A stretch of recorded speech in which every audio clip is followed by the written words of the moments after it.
ସମସ୍ତେ ଭଲରେ ଅଛ? ଆଉ ଆଜି ଆମେ ଫଳ ଆଉ ପନିପରିବା ବିଷୟରେ ଫୁଲ ବିଷୟରେ ଜାଣିବା। ଆଚ୍ଛା ତମେ କଣ ଫୁଲ ଜାଣିଛ କହିଲ? ଗୋଟେ ଫୁଲ ନା ତମେ ଗୋଟେ ଫୁଲ ନା କହିଲ? ତମେ ଗୋଟେ ଫୁଲ ନା କହିଲ? ଆଉ କଣ ଫୁଲ ଅଛି? ଗୋଲାପକୁ ଛାଡିଲି। Very good. ଆଉ ତମେ କହିଲ? ତମେ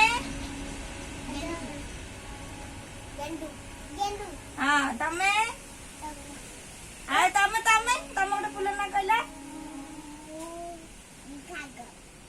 କୋଉ ଫୁଲ?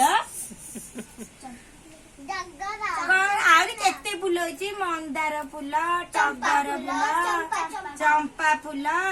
ଏଇଟା ଆମେ ଫୁଲ ଦେଖିବା।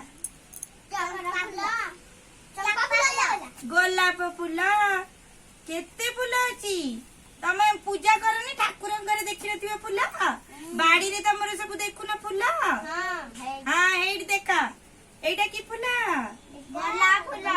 ଏଇଟା ଏଇଟା ଏଇଠି ଦେଖିଲ? ଏଇଟା ରଜନୀଗନ୍ଧା। ଏଇଠି ଏଇଠି ଏଇଟା ଗେଣ୍ଡୁ ଫୁଲ ଗଛ ଦେଖିଛଟି? ଆଉ ଏଇଠି ଏଇଠି ଏଇଠି ଏଇଟା ଏଇଟା କଣ? ଏଇଟା ବି ଗୋଟେ ଚମ୍ପା ଫୁଲ। ଏଇଟା ପଦ୍ମ। ଏଇଠି ଏଇଠି ଏଇଟା କୋଉ ଫୁଲ? ଆରେ କନିଆରୀ ଫୁଲ। କନିଆରୀ ଗଛ ଦେଖିଛଟି? ଆଚ୍ଛା ଏବେ କହିଲା ମୁଁ କୋଉ କୋଉ ଫୁଲ ସବୁ ଦେଖେଇଲି?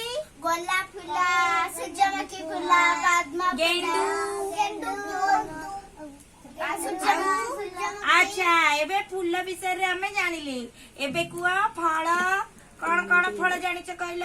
ତରଭୁଜ, ଆପେଲ, ବାନାନା,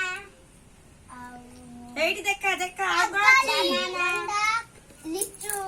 ଏଇଠି ଏଇଠି ଏଇଠି ଏଇଟା କଣ? ଭଣ୍ଡା। ଭଣ୍ଡା। ଆଉ ଏଇଟା